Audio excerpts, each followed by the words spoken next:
Oh man, here we go, right? There you are. Okay. And welcome to Paris. Thank you. Thank you. The What do we American have? writer with the French sounding name, Laurence Leamer. Lamer. Yeah. Yeah. Are you French? I'm German. Aye. Guten Morgen. I go back a long time, so I don't know the language. Alles gut in Frankreich. Right. Yes. Anyway, I'm glad we're able to finally connect, got over our No, it's technical fabulous. difficulties. Fabulous. Wow. So this is great. So we can jump right in. I'll do a quick introduction, and we're recording, and I can clean up the beginning of this when we get Okay. started. Well, welcome to Paris at Cafe Terrance. My guest today is Laurence Leamer, author recently of Capote's Women, soon to be an 8-part series on which network? FX and probably Hulu and Disney all across the world. And when is this going to happen? Early next year. Wonderful. And it's starring Naomi Watts, Diane Lane, Christina Flockhart. Well, those first two Molly were enough to Ronald, get yeah, me to the yeah, TV. yeah, yeah, yeah, yeah. Well, you're a Sure. cheap date. Yeah, very cheap date. And most recently, Hitchcock's Blondes, the unforgettable women behind the legendary director's dark obsession. Um, why don't we first define terms? Everyone has heard the expression Hitchcock blonde, but we're looking at about 8 women that we're going to talk about today, all of whom are quite beautiful. Although, I mean, I guess if you sneak Ingrid in, she's really not a blonde in the way we see the others. But what are the commonalities and the differences that define these women for Hitchcock and for us? Well, he thought a blonde was the ultimate woman, right? Hmm.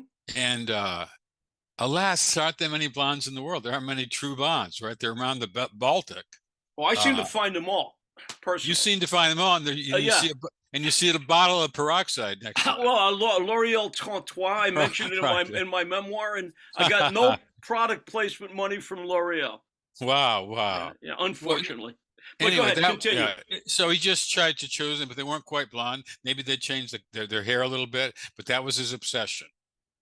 Well, I would say, just to go back to Mr. Hitchcock, a repressed Catholic in England, if that's maybe not be oxymoronic or multiply redundant, but I think he got this taste for looseness in Berlin, in Weimar, when he was shooting silent films.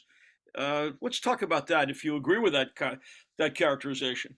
Yeah, well, German expressionists. That was the most exciting era in one of the most exciting years in filmmaking. Germany in the early 30s. He in the 20s he was there, but in any case, he picked up so much from those films, and the life, the decadent life of Berlin at that point, that affected him very much too. Okay, sorry. Yeah, well, no, while you left, the machine spoke to me, said, Oh I wow. didn't hear you. Oh wow. So I Wow. explained to her, you went off into the bar to get something appropriate to drink. Uh, just before we start to talk about the films and the women, we could describe his behavior as obsessive or perversive. Uh, certainly his dialogue was somewhat salacious. Perhaps he anticipated Harvey Weinstein without ever going through any of the act. Uh, but why don't we begin with my favorite of all of these blondes, who's Madeline Carroll, and I would give up a sizable amount of money to be handcuffed to her for an Oh evening. wow. Yeah, not bad. Only in the evening. Well, what I can do, I can do a 24. I have enough money for 24 Okay. hours, but I mean, to me, it's the icy veneer, and obviously underneath all that, there's great passion. Let's talk about But the that's 30. Hitchcock. That's Hitchcock. Well, that's Hitchcock's point. That Absolutely. these women that look kind of sedate and schoolmarmish just touch them and they explode. He wouldn't like Gina Lollobrigida. He wouldn't like Italians who thinks their sexuality was out front. He didn't like that. It was Yeah. something else. And he thought you just touch her she explodes. Well, probably true, but if I were to touch Madeline Carroll, I would explode. I mean, Right, right. perhaps one of the most beautiful women to ever come out of England, and certainly. But let's talk about her, and let's talk about, I mean, the 39 Steps. He saw her in a silent film prior to this one. I'm drawing a blank on the actor's name, who was somewhat inappropriate as well. Do you remember? You know the film I'm talking Yeah, about? yeah. And his wife, his would-be wife, was involved with that. Yeah, exactly. And the actor again was. I'm drawing a blank too. Okay, well, I have your book nearby. But while I'm I looking should for do it that, too. but the 39 steps, I guess there's a whole pattern emerging with somebody in the case of Robert Donat, on accidentally falling into a nightmare and trying to extricate himself. No, Um, and the woman is the woman goes through that. The woman is put through hell. She's handcuffed. The water. They run and they run and they run, and it turns out okay. But the woman has to go through that gauntlet. Oh, absolutely, absolutely.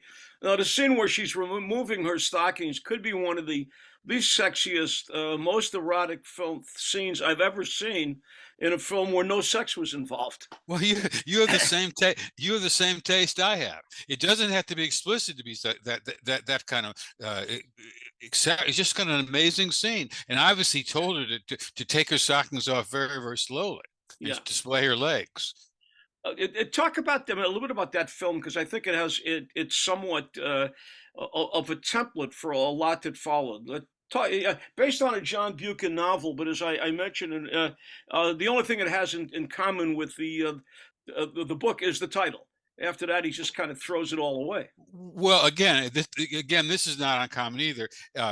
It's a similar plot to North by Northwest, where a Hmm. man is falsely accused. And that was Cary Grant for murder, but this is being a spy, and he's chased all around by these bad people. He has to escape, and he escapes with her with and handcuffs, and it finally comes out okay.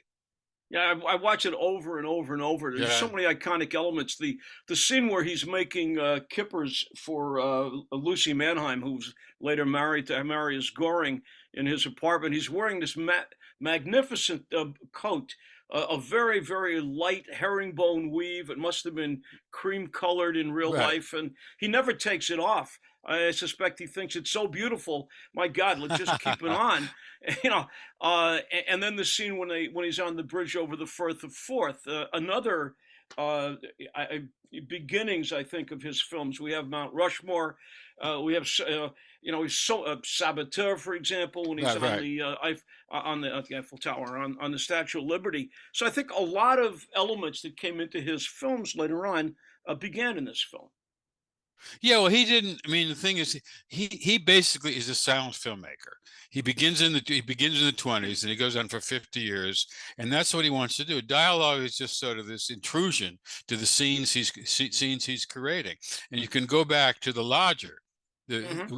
which I think is a magnificent film. You can watch now. You don't watch it just as a historical Ivor Novello, curiosity. right? Yeah, you watch it because you enjoy it. Do you? I mean, bringing up silent film into the conversation, are you a fan? I know that our friend Pat McGilligan is, and having later on watched so many sound films, when you watch a silent film, can you separate your mind from the absence of dialogue and just enjoy what you're seeing on the screen, and perhaps add the dialogue in your mind? No, no, I had the dialogue. He's so good.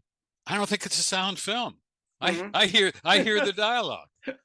Even though it's absent. Exactly. Yeah, amazing. So yeah, Madeline was absolutely superb and had a limited career. I just saw her in a very bad movie the other night. The General Died at Dawn. I'd watched The Bitter Tea of General Yen, which I still enjoy, Yeah. and I found that the beginning was fine, and then it just kind of petered out. But I stayed through the film just to watch Marilyn, who was, Well, and later, of course, in The Prisoner of Zenda.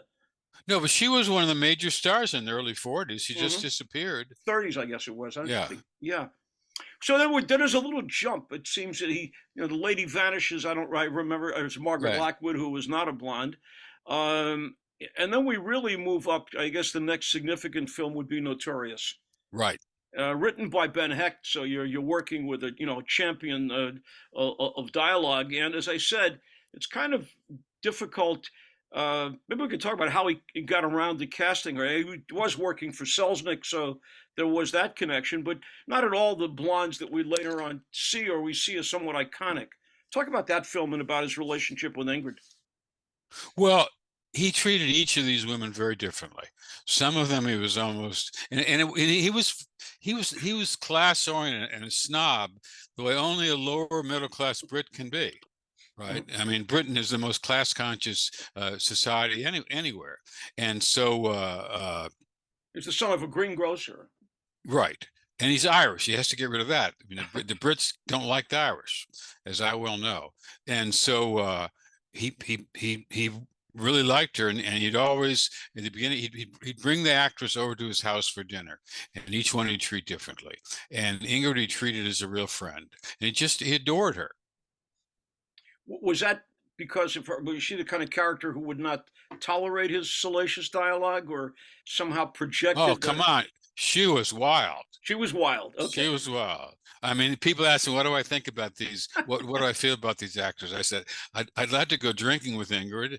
I'd like to sleep with Grace Kelly, and I'd like to marry Eva Marie Saint.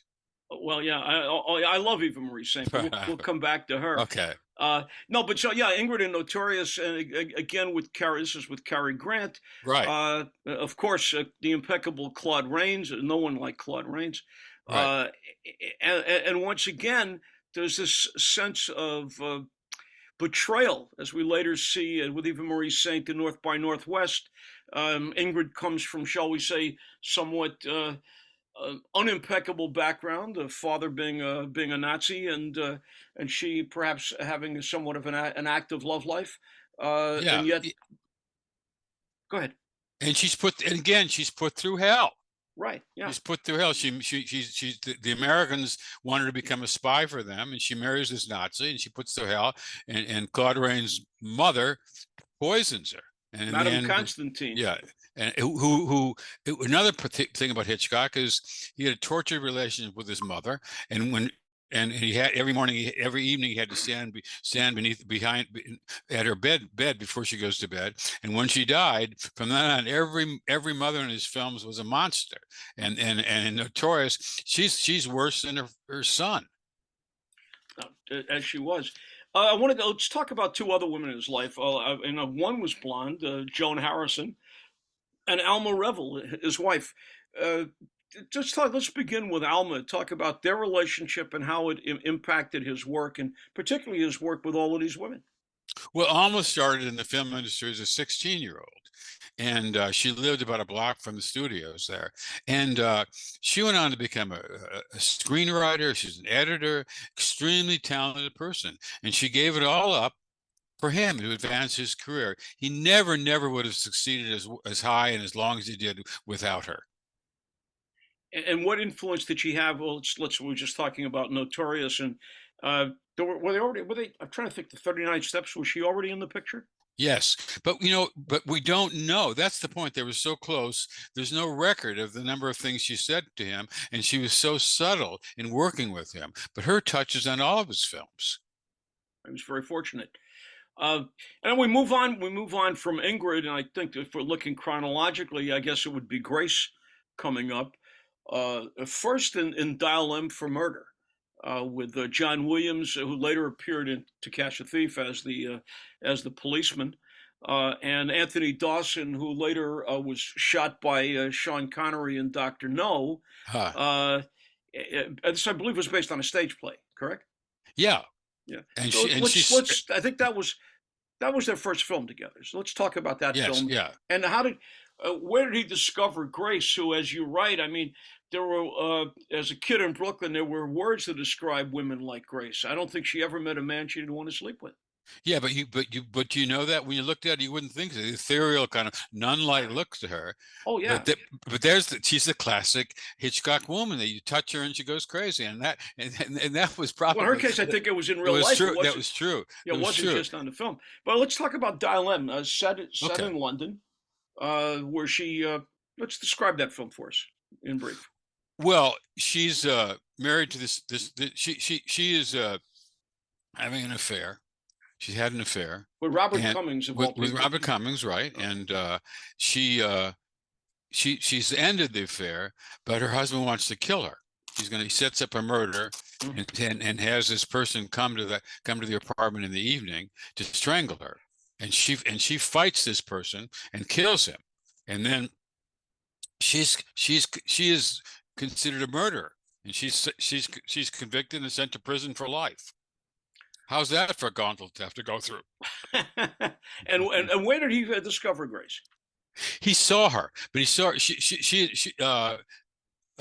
had been in he saw clips of her, and he On uh, stage or in film?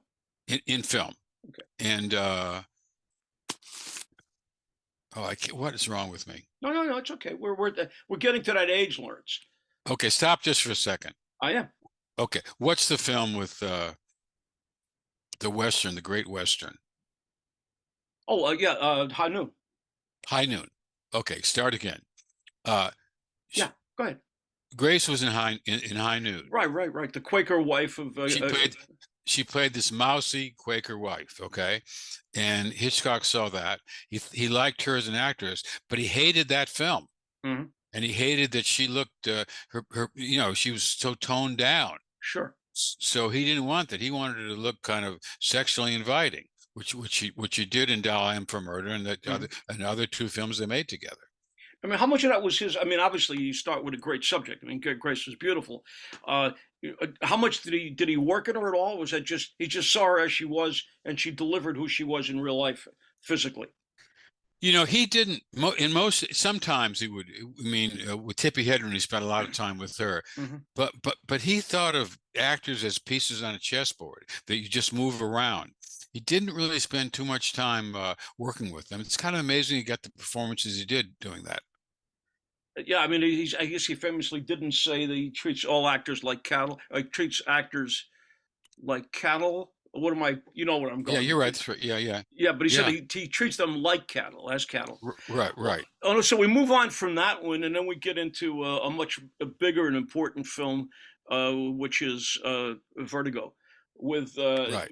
the incredible titles by Saul Bass. Yeah, And that, exactly. Saul Bass and Maurice Binder, two people who did remarkable work to establish, and of course we have Bernard Herrmann's music, which is such a backdrop to all of his films, and so powerful. I remember watching that, and I have vertigo myself. I mean, Right. not to the extent that Stewart had it, but I was dizzy from the minute the credits ran, and I Well, was aren't those fantastic credits at the amazing, beginning? You just amazing. can't. You just keep those in your head. As great a film as that was, you just keep those credits in the beginning in your head. Yeah, well, you get, it's for a guy who I didn't think is being musical. Bernard Herrmann, for example, did the music to Citizen Kane, but whatever he saw, you can feel that pulse in all of his films, his later films, the color films, between the titles by Bass, the music by Bernard Herrmann at the very beginning. Within a minute, you're plunged into the atmosphere of the film. No, and the greatness of it is you don't even think it's music. Right. Yeah. You just it's just a natural accompaniment of this. Well, yeah, an exercise I once did with David Thompson in San Francisco. We did something on the influence of song on non-musical film. We shut out the lights and showed several sequences of different movies without the music, and then played it again.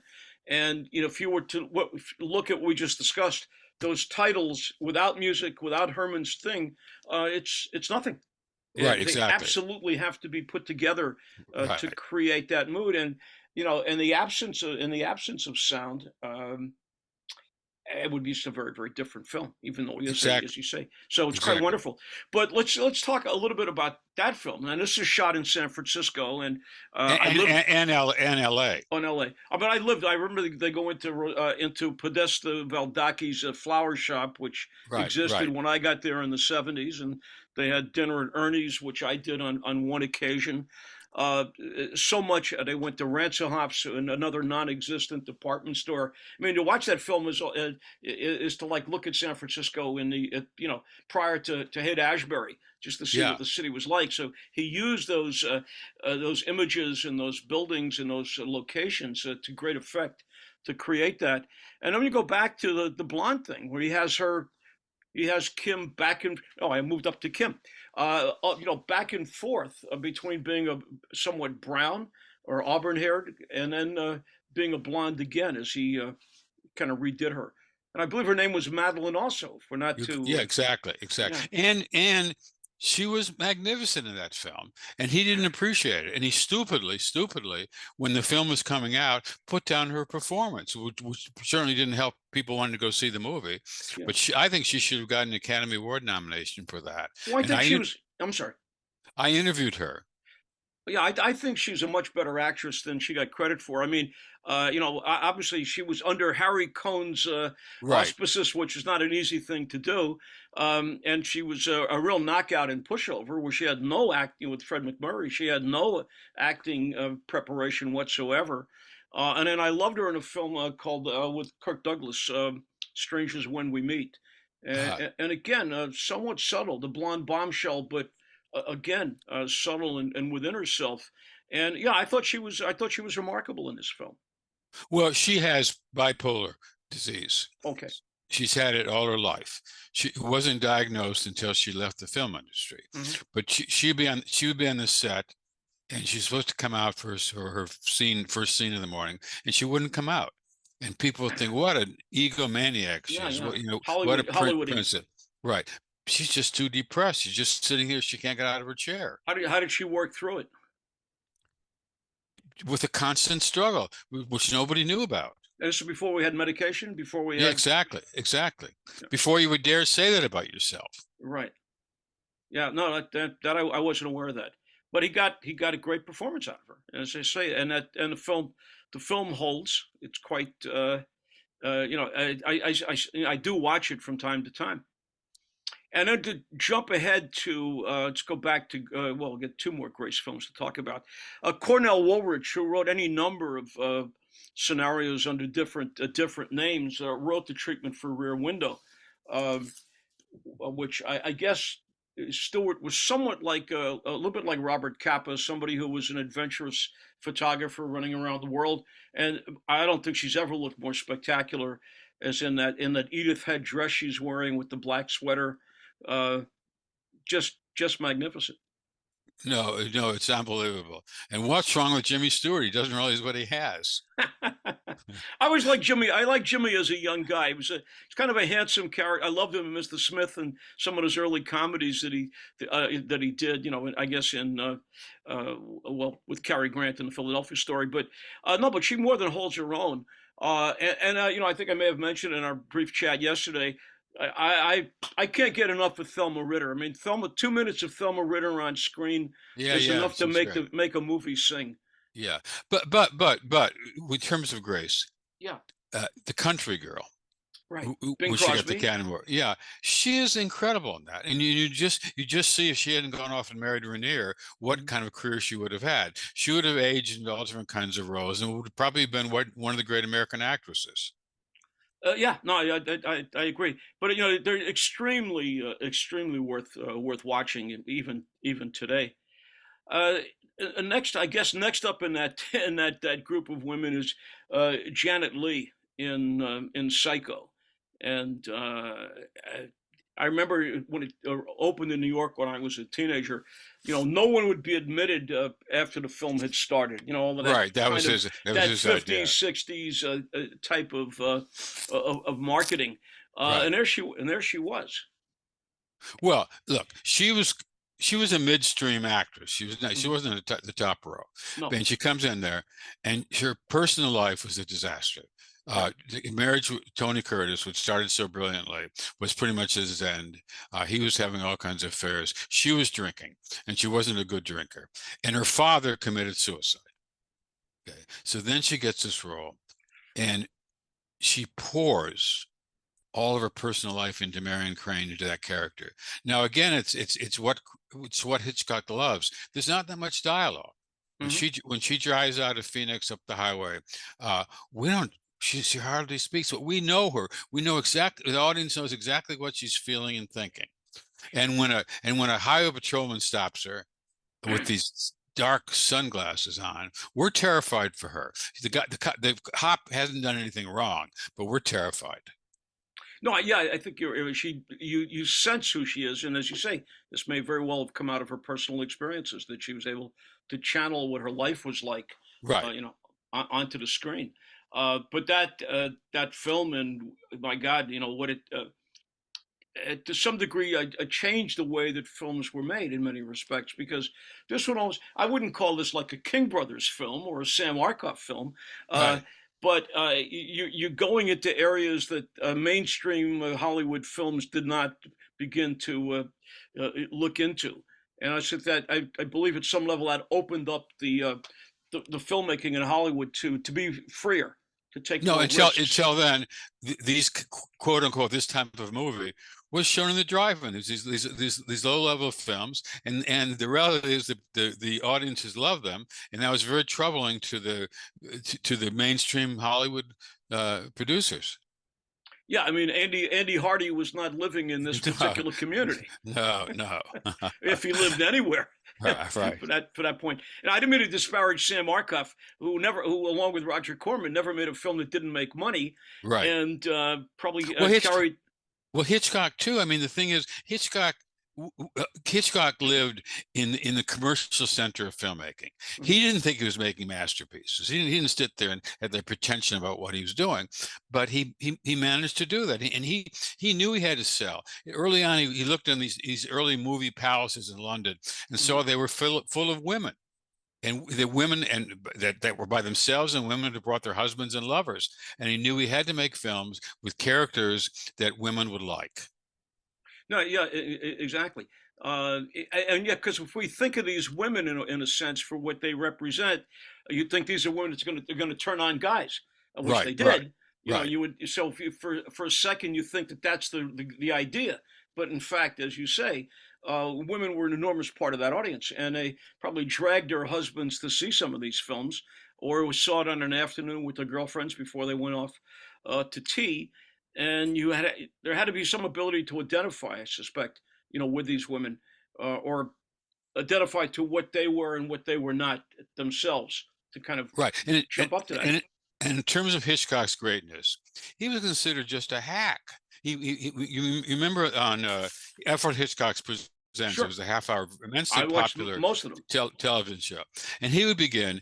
I remember once he's in a barrel. He's supposed to be naked in a barrel when he introduces the film. Now, can you see Martin Scorsese doing that? I don't think so. So, No. but Hitchcock would do that. And Well, and I used to watch that on Sunday night with my mother, who was born in Casablanca, right, and went to her grave still with her funny accent, and she was very amused. I don't know if she watched the program with the same satisfaction as she did with his opening and closing, scenarios. no, and Uh, it wasn't until Truffaut, the great yeah, French director, right. your colleague there, came to Hollywood and spent a week.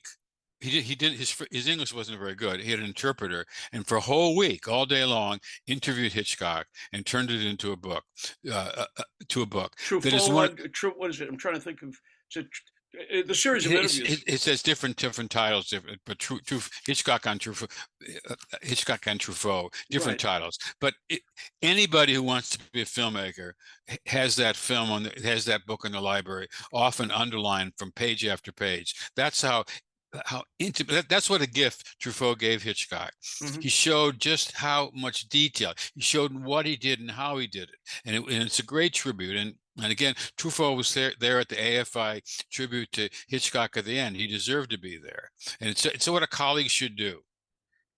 Yeah. No, going back to Truffaut, as long as you bring him up, the amazing thing with Truffaut and all of those guys who were part of the new wave is that all the American films that you and I would love, Red River, Only Angels Have Wings, the early Billy Wilder stuff, none of this was available in France during the occupation. And because films did not open and platform around the world simultaneously, they didn't see these Wow, films until after the war. wow. Uh, and then to begin to now suddenly see these films and begin to learn so much from them and incorporate them into their work was is quite amazing, Wow, this is fascinating. isn't it? Yeah, I'm here. they I'm here to learn from you. well, a little bit, but they went to the streets. You look at Henri Decaille, for example, shooting the 400 blows, Le Quatre Yeah. Cents Coups. Uh, all of a sudden, when they saw Monument Valley, you could go out into the streets and make a film. You didn't have to be studio bound. But let's not get Wow. caught up. I know we can do another program on Truffaut. But you mentioned Alfred Hitchcock Presents, which brings us back to Joan Harrison. And so, you talk about the strength of Alma. Joan was a powerhouse as well. who coincidentally also happened to be a knockout blonde, and was his associate producer on a number of films, and was the producer on the Alfred Hitchcock Presents series. Yeah, her biographer, Christina Lane, is doing an event with me on the 18th in Boca Raton, and I love that book. That brought of the things to write a book. To me, one of the most noble is to rescue somebody from Mm-hmm. obscurity who deserves to be remembered, and that's what she did. I mean, Joan was a very important. She starts as a secretary at Barley. She could hardly type, and rise. She becomes a screenwriter and a director of her, and a producer and a director. Yeah, and those shows were half an hour on Sundays. Many of them were based on Roald Dahl short stories. Yeah, A dip in the pool right. with you know what I'm talking about. I can see him, and I'm trying to blank on his name. Who dives? Keenan Wynn, who dives into the ocean, expecting this nice old lady to stop the ship, which she doesn't do. Uh, no, it was just wonderful, tightly wound, Yeah. and really worth watching. And many of them reside in my brain since the '50s when I was like 8 or 9 years old. Wow. So Wow. well done, and she had so much control. Well, we get to, I guess, the last of these women, which is Tippi Hedren. And this probably, as much as anything, defines his genius for finding someone to play a role that had no, in her case, had no acting experience. So talk a little bit about her, and I think that she's been unfairly chastised for her performance. I saw her somewhat as a cipher in this film, and uh, she was there for everything to kind of run through her without her having to be overly demonstrative in terms of her acting. But that's my take. No, I agree with that. But how does he find her? He's Yeah. watching Today Show one morning, and he sees this ad for this diet drink. She walks across the screen, and he says, you know, get find out who she is. And he signed her up, and she thought, "Gee, I've never had any acting experience. Maybe I'll get a small part in Alfred Hitchcock's Presents, the television Well, she program." was a single mother of Melanie, and needed to make a living. Yeah, exactly. And although she'd been one of the top models in America for a long time, Hmm. but in her early 30s, those days were gone. And he spends more time with her than he did with any of the other actresses. I mean, we've got the transcripts. He taped these sessions with her, which does all kinds of things to make sure she does a great job, and she does a terrific job, and she deserves all kind of credit for in both the films the job she does. Well, I think also he had some understanding of how to make money because he cast Rod Taylor, who I liked for what he was. He was in a film called Hotel. I think he was on a TV series in the early '50s. The title escapes me. A rugged guy, but not a great actor, and certainly not an expensive actor. So Right, he has a non-actress that needs a job, an actor who's a mid level, right, right, if that, right. Hollywood thing, and he makes this frightening film out of it. Well, but of course, Exactly. let's not forget the great Jessica Tandy, Yes, exactly. but who was not making a lot of money in this film, I'm certain. Right, right. No question. Well, we've forgotten one blonde in this whole scenario because, and I don't think if you mentioned it in the book, I must have missed it. Go back to Joan Fontaine in Suspicion. Uh, remember much about that? Yeah, I didn't do that in my Okay, book. But right. No, but I only the one we haven't talked about is Eva Marie Saint. how did I forget Eva Marie Saint? Eva Marie Saint, I uh, I live with one. I'm currently living with one who fit Eva Marie Saint. Eva Marie Saint to me. You're living with a saint? Well, she's living with me, so yes, Okay. she twice a week, so she does get saintly status, absolutely. Okay. You know, Okay. how can I forget Eva Marie? The scene where they're having this dialogue, it reminds me a little bit of Bogart and Bacall in The Big Sleep when they're on the train Yeah. and this double entendre dialogue is going back and forth. It's exquisite.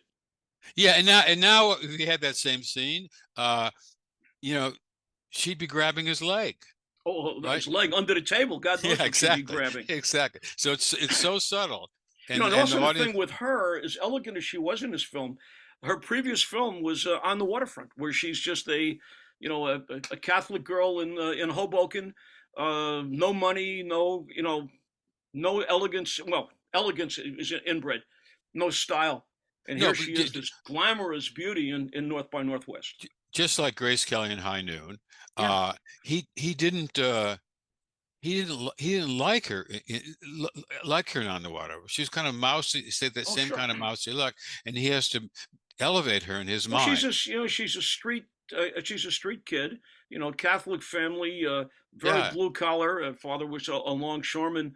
I mean, we knew.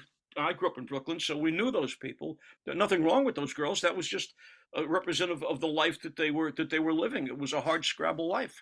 I have great admiration for her on several levels. Mhm. Uh, she was a very calculating woman, and people think, oh gosh, that's terrible. She's calculating.